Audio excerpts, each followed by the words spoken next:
Pa prvo smo odradili sajt.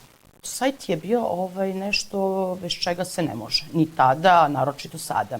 I krenuli smo na ispitivanju tržišta, da vidimo da li će to zaživeti i koja je to potražnja i gde se mi tu nalazimo u toj proizvodnji. Ja prvenstveno nisam ni znala ni šta treba oko tih mašina. Ja sam mislila kupiš mašinu i to je to. Međutim, to ide iza sebe, nosi dosta toga, stručnu radnu snagu, alate i plus toga alati ne samo kad se kupi, ja sam isto grešila tada.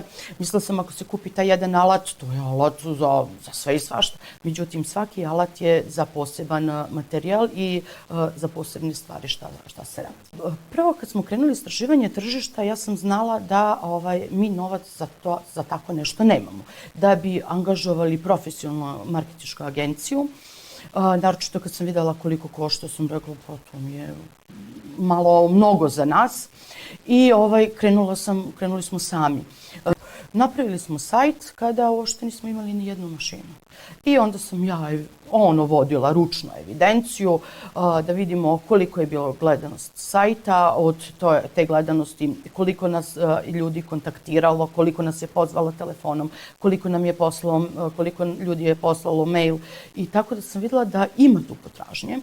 Ta 2020. godina je bila veoma turbulentna za nas, napeta, teška, jer niko od nas nije znao šta ga čeka sutra, da li ćemo uopšte raditi, da li će biti materijala, ali nekako je bilo lakše zato što je to na globalnom nivou, nije to samo Srbija kad je bilo 90. godina, nego bukvalno bilo na globalnom i nadala sam se da će svi naši inostrani kupci to imati razumevanje, što i jeste bilo tako.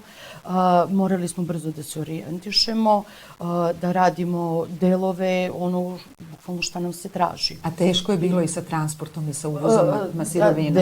Da, teško je bilo i sa uvozom sirovina, sa uvozom novih mašina, sa izvozom, ali nekako prevazišli smo sve to, jer naš partner iz Francuske, koji kad nam je poslao upit, mi u tom trenutku nismo imali posla, jer cela godina nam je bila takva da ili imamo previše posla kad se radi u 3 smene ili nismo uopšte imali posla.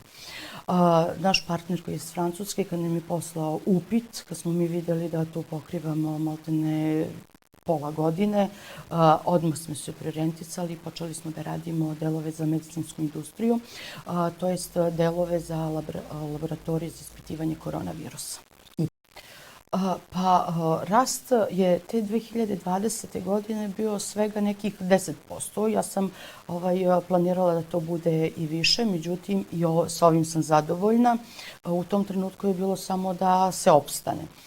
Međutim, moram da se pohvalim da ove godine, kad se uporedi ovih 5 meseci 2022. sa prošle godine, 2021. godinom, 5 meseci, mi imamo povećanje proizvodnje 100%.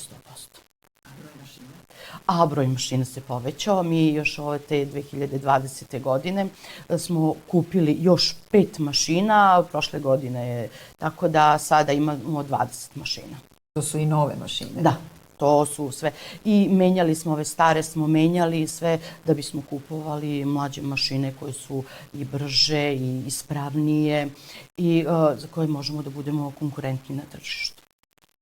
Pored srpskog tržišta, mi najviše radimo za francusko tržište, koje sam već rekla, i nastavili smo dalje, iako su oni prestali sa proizvodnjom tih laboratorija za ispitivanje koronavirusa.